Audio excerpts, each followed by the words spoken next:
হে everyone, আসসালামু আলাইকুম। কেমন আছেন আপনারা সবাই? আশা করছি সবাই ভালো আছেন। আলহামদুলিল্লাহ, আমিও ভালো আছি। আজকে আপনাদের সাথে শেয়ার করব আমার হাজব্যান্ডের অফ ডেতে আমাদের দিনটা কিভাবে কাটে। হাজব্যান্ডের সপ্তাহে একটা দিনই অফ ডে থাকে, আর সেই একদিনই আমার সব দুনিয়ার কাজ থাকে, আর ওই কাজগুলো আমি ওই একটা দিনই সবকিছু করি।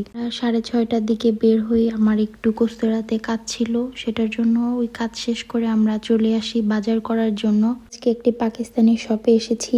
এই শপটিতে রিল্যাক্সে বাজার করা যায়।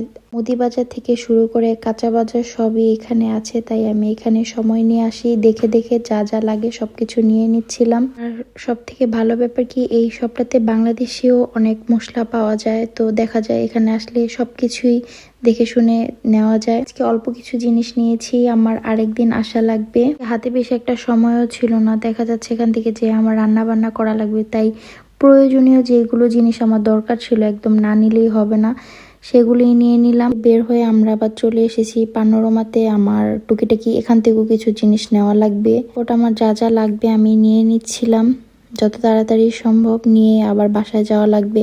সকালে নাস্তা করাও হয়নি, বসেছে আমরা নাস্তা করবো সেই সময়টা ছিল না, তাই আমরা আমার পছন্দের কর্নেতোটা কিনে নেই, বাসায় এসে ওটা খেয়ে আমি রান্না বান্না শুরু করে দিই।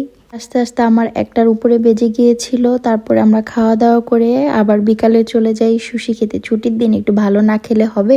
আর আমার হাজব্যান্ডের অফ ডে তো আমার জন্য ঈদের দিন, কারণ সপ্তাহে একটা দিন পাই, সারাদিন তার সাথে ঘোরাফেরা, মজার মজার খাবার দাবার। একটি দিনের জন্য আমি 6টা দিন অপেক্ষা করি যে এই একটি দিন কবে আসবে। মাঝে মাঝে সুশি খেতে আসি, আমাদের দুইজনেরই সুশি খেতে খুবই ভালো লাগে। আর এটাতে আমরা ফার্স্ট টাইম এসেছি, ওদের খাবারগুলোও খুবই মজার ছিল। প্রথম আমার অস্ট্রিকে খেতে একদমই ভালো লাগতো না, বাট এখন আমার কাছে এটা খুবই মজার লাগে। সুশি ডেকোরেশনটা খুবই সুন্দর ছিল, আর ফুডগুলো খুবই ফ্রেশ, ভালো ছিল। আলহামদুলিল্লাহ, খুব সুন্দর একটি দিন কাটালাম। এখন আমরা বাসায় চলে যাব। আশা করছি আমার ভিডিওটা আপনাদের সবার কাছে ভালো লাগবে। যদি ভালো লেগে থাকে অবশ্যই লাইক কমেন্ট করে আমার পাশে থাকবেন। আল্লাহ হাফিজ, আসসালামু আলাইকুম।